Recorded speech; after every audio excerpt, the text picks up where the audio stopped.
Salam, hörmətli əməkdaşlar, hər birinizi xoş gördük. Mən Cəfərli Turanə, ixtisasım biokimyaçı, dietoloq və nutrisioloqam. Siberian Wellness şirkətində təlimçi kimi, ekspert kimi fəaliyyət göstərirəm. Artıq bir ildən artıqdır ki, və sizlərə hər həftə bizim fərqli mövzulara aid təlimlərimiz olur. Və bugünkü təlimimiz də son dövrlərdə çox rast gəlinən, lakin təəssüf ki, hələ də insanları tərəfindən düzgün başa düşülməyən bir mövzu haqqında danışacağam. Mövzumuz demək polikistoz over sindromudur və bu mövzunu xüsusi bir seçməyimin səbəbi var. Təxminən bir neçə gün əvvəl mənim yanıma bir 17 yaşlı bir qız yaxınlaşmışdı valideynlə birgə. Valideyni çox narahat idi və qızın həddindən artıq çəkisi var idi. Lakin menstrual siklı da nizamsız idi. Üzündən həddindən artıq çox sızanaqları var idi və saç tökülməsi də şiddətli şəkildə başlamışdı. Və bunlar həddən artıq çox endokrinoloqa müraciət ediblər, lakin istədiyi nəticə almayıblar. Və xüsusilə bu uşaqda məni nəzər çarpan nə oldu? Dərisində olan ləkələri. Və bu günləri biz sizlə əlbəttə ki, və həmin xanıma, həmin 17 yaşlı qıza polikistoz over sindromu qoyulmuşdu və mən də fikirləşdim ki, bu mövzu son zaman çox geniş yayılıbdır və bunu insanlar düzgün şəkildə dəyərləndirməlidirlər. Və bu günləri əlbəttə ki, biz sizinlə ilk öncə polikistoz over nədir? Onu düzgün mütləq dəyərləndirməliyik. Nə üçün bu qədər geniş yayılıbdır? Niyə insanlar məsəl üçün müalicə illərlə alırlar, lakin nəticə ola da bilir, olmaya da bilir. Bu günləri hər birini sizlə mən demək müzakirə edəcəyik. Və ona görə də ilkin olaraq biz nə etməliyik? Polikistoz over sindromunu başa düşməliyik ki, bu nədir? Demək, polikistoz over sindromu çox insanlar başa düşür ki, yumurtalıqda baş verən xırda-xırda düyünlərdir və daha çox insanların, yəni başa düşdüyü budur. Lakin əslində tam da bu deyil. Polikistoz over sindromu demək reproduktiv yaşda qadınlarda çox yayılmış bir prosesdir ki, bunun əsas sindromu endokrin metabolik sindromudur. Burada yəni yalnız problem yumurtalıqlarda deyil, bütün hormonal sistemə təsir edir. Bəli, proses olaraq biz şəkildə də gördüyümüz kimi bu sağlam yumurtalıqdır. Bu polikistoz over demək diaqnozu qoyulmuş bir yumurtalıqdır. Burada bu şəkildə biz bunu görə bilərik. Lakin proses olaraq bütün hormonal sistemə təsir edən bir prosesdir. Və xüsusilə də metabolik bir dəyişiklik yaradır. Və xüsusilə də ən çox, yəni bunu hətta qeyd də etməlisiniz, daha çox insulin rezistentliyi ilə əlaqəli olan bir prosesdir. Və əsas səbəbləri də, yəni sonsuzluğun əsas səbəblərindən biri hesab olunur.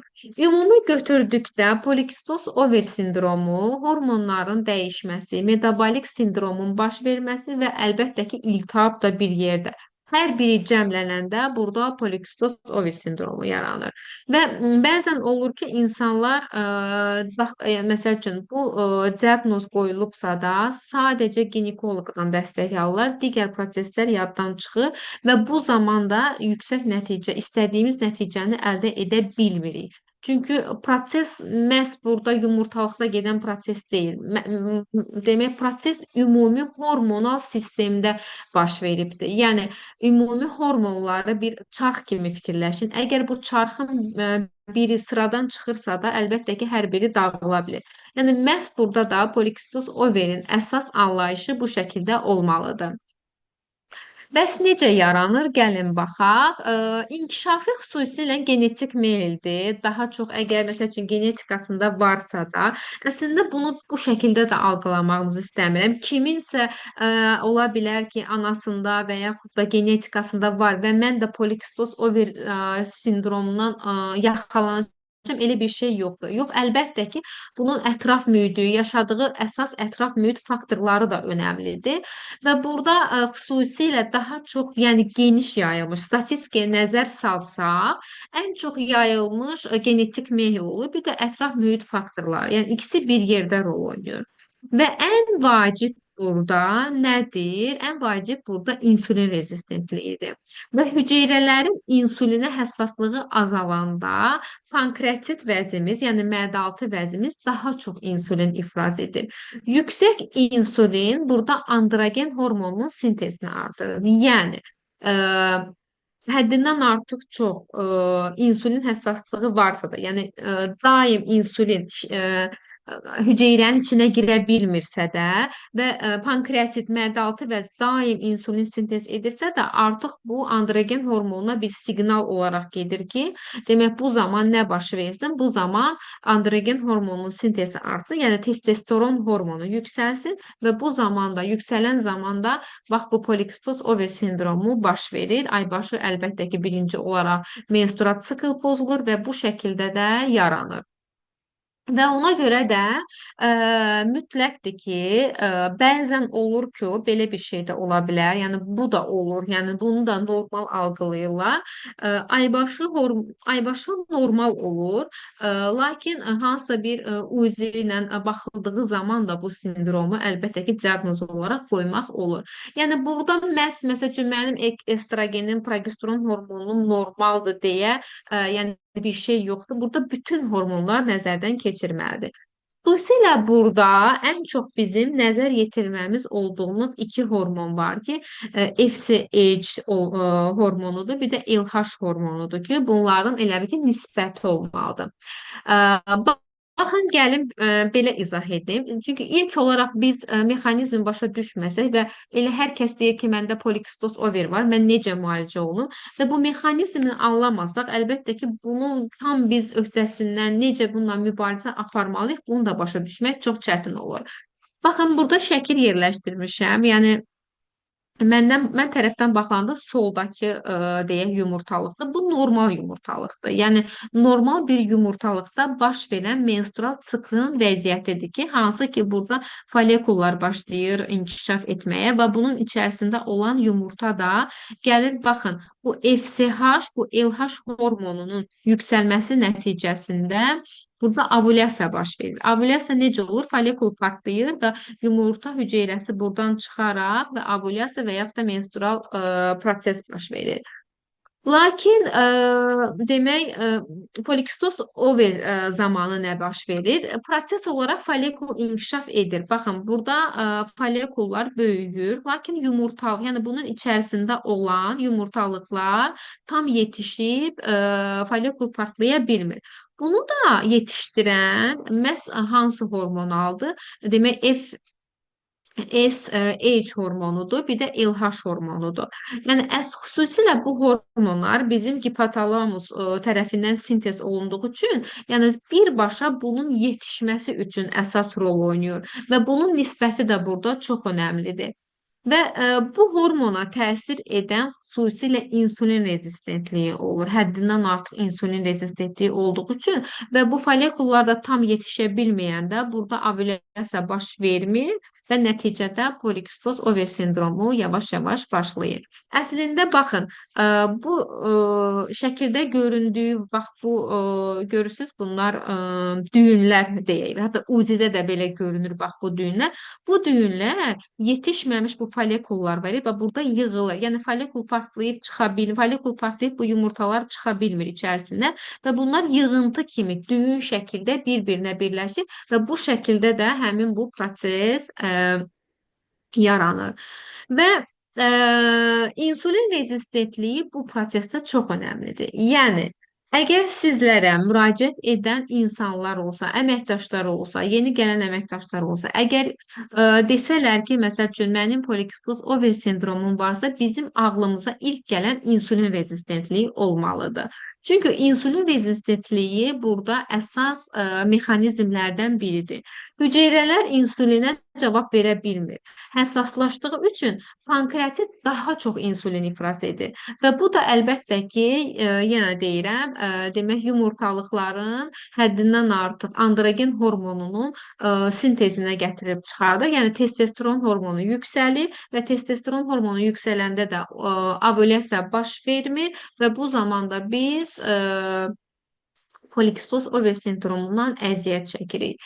Və əsas əlamətləri nədir? Əlbəttə ki, hər kəs bunu artıq bilir. Menstrual siklin pozulmasıdır. Sonsuzluq xüsusilə, yəni əsas səbəblərdən biridir. Daha çox üzdə bədəndə tüklənmənin artması, çünki testosteron artdığı üçün, yəni bunlar da baş verir.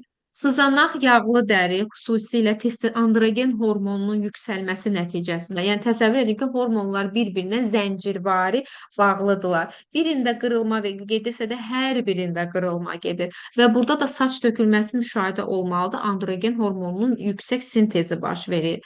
Qarın nahiyədə piyələnmə, xüsusilə metabolik sindrom olduğu üçün burada yəni bu prosesdə lipid spektrlarının pozulmasını çox müşahidə edirik. Lipid spektri nədir? Yəni xolesterindir, triqliseriddir. Bunların hər birinin pozulması müşahidə olunduğu üçün və burada da qarın nahiyədə piyələnmə xüsusilə görünür. İnsulin rezistentliyi ən öndə gedən faktorlardan biridir. Akontozis burada görə bilərsiniz, adı sizə biraz qeyri-adi gələ bilər. Bu nədir? Akontozis ümumiyyətlə ləkədir. Ləkə necə baş verir? Tam ləkə formasında deyil. Hətta yəni mən özüm şahidi olmuşam. Dərinin tonu dəyişibdir. Elə bil ki, bir tərəf kölgəlidir, digər tərəf isə normal dəri tonundadır. Bu da xüsusilə boyun, qasıq nahiyədə, döşün bu alt hissəsində müşahidə etmək mümkündür. Əsas əlamətləri bunlardır. Və əgər biz bu prosesi, yəni heç bir şey etmədən, müdaxilə etmədən, əlbəttə ki, burada risk faktorları çoxdur. Yəni risk faktorları nədir? Birinci növbədə ikinci tip şəkərli diabetin inkişafıdır. Ən önəmli bu olur. Sonra metabolik sindrom olur. Metabolik sindrom odur ki, bir neçə xəstəliyin, yəni bir yerdə inkişaf etməsidir. Bu hansı ki, ola bilər ki, həm təzyiq xəstəsi ola bilər, həm ürək-damar xəstəliyindən əziyyət çəkə bilər. Ondan sonra baxın, lipid spektrların dislipidemiya prosesinin yaranmasıdır. Yəni lipidlərin pozulmasıdır. Biraz əvvəl dediyim kimi. Triqliseridin, xolesterinin burada yüksəkliyidir. Yəni əgər biz polikistoz over sindromunu sadəcə, yəni öz başına buraxsaq, ona heç bir müdaxilə etməsək, bunlardan əlbəttə ki, yavaş-yavaş bu xroniki xəstəliklərin hər birindən biz rastlaşacağıq.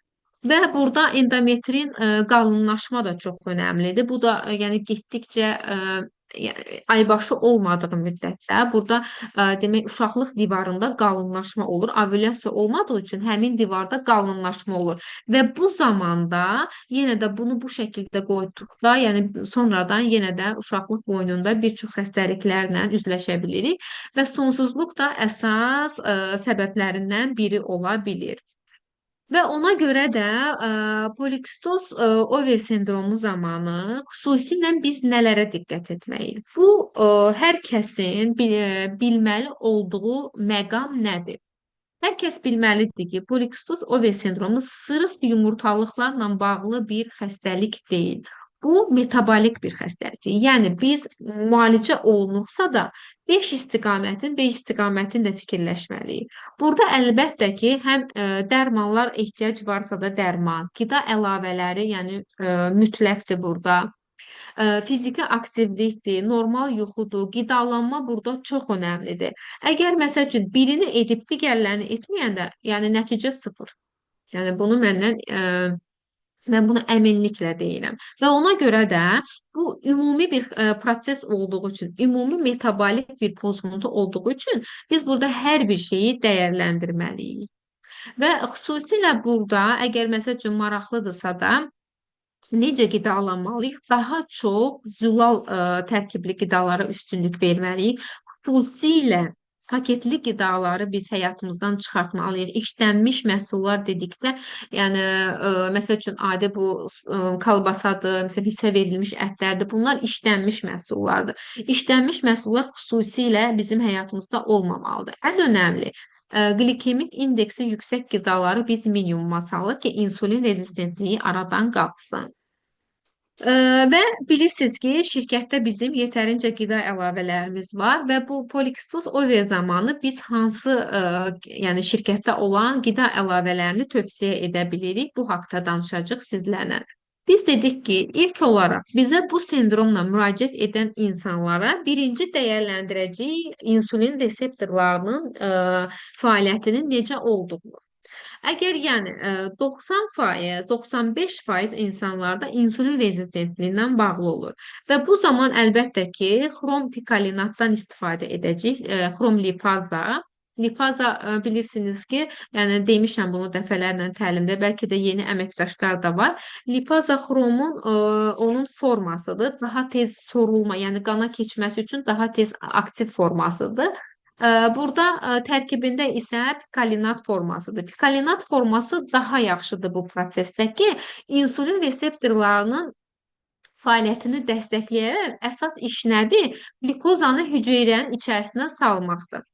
Biz baxın, qidalanırıq, yemək yeyirik və yediyimiz qidadan həmin o şəkəri hüceyrənin içərisinə salmaq üçün insulinə ehtiyacımız var. İnsulin ifraz olunur, lakin o qədər həssaslaşıb ki, işini görə bilmir.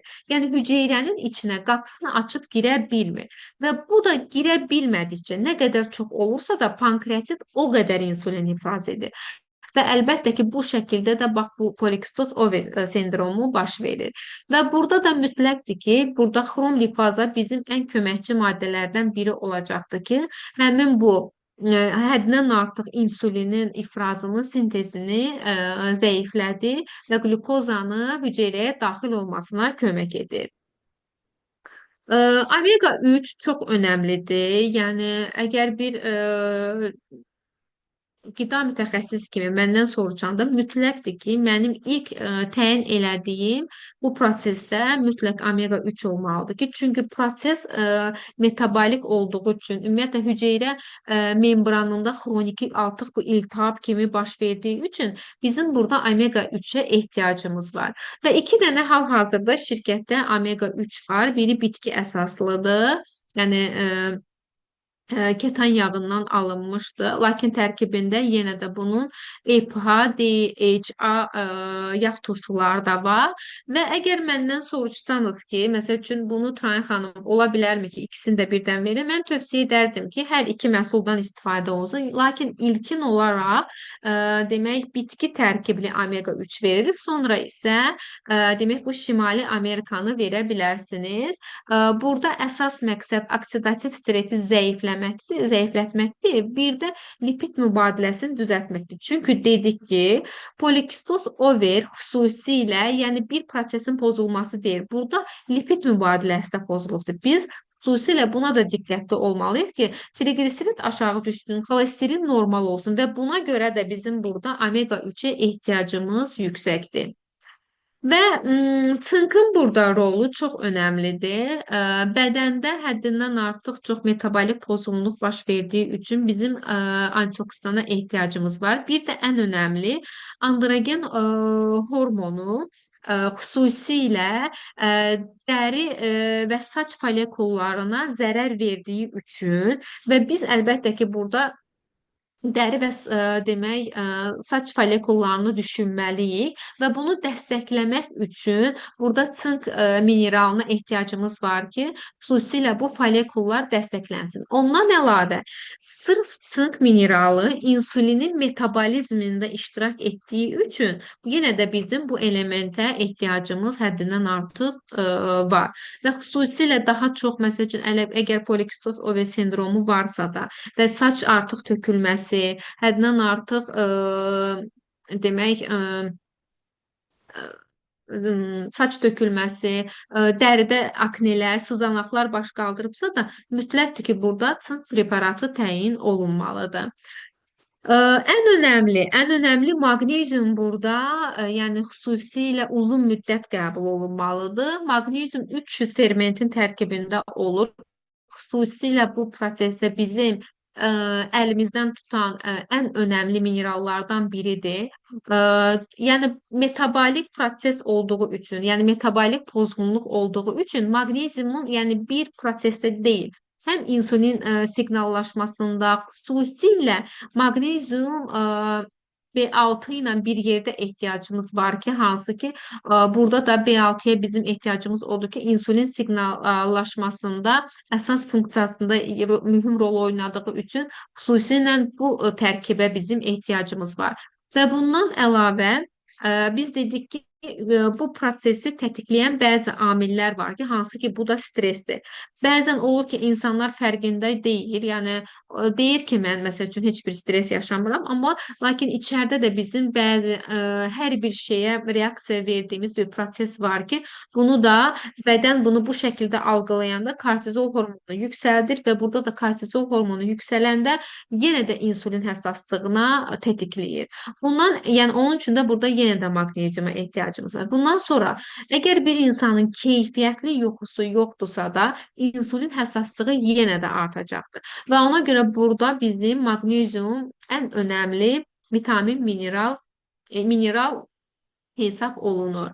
Ə, Ümumiyyətlə qida əlavələrinin polikistos over zamanının əsas demək rolu nədir? Əsas rolu odur ki, xüsusilə insulin həssaslığını azaltmalıyıq. Və ən önəmli nə olmalıdır? Burada diqqətli olmalıyıq ki, necə?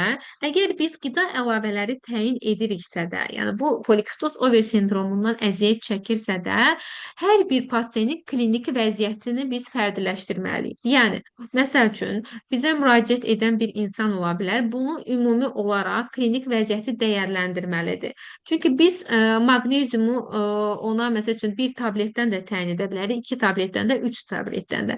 Lakin bunun klinik vəziyyətini dəyərləndirdikdə, yəni onların ehtiyac duyduğu milliqram çox önəmlidir. Bəzən olur ki, həddindən çox verə bilərik, başqa proseslərə tətikləyə bilər və yaxud da az verə bilərik, effekti olmaya bilər.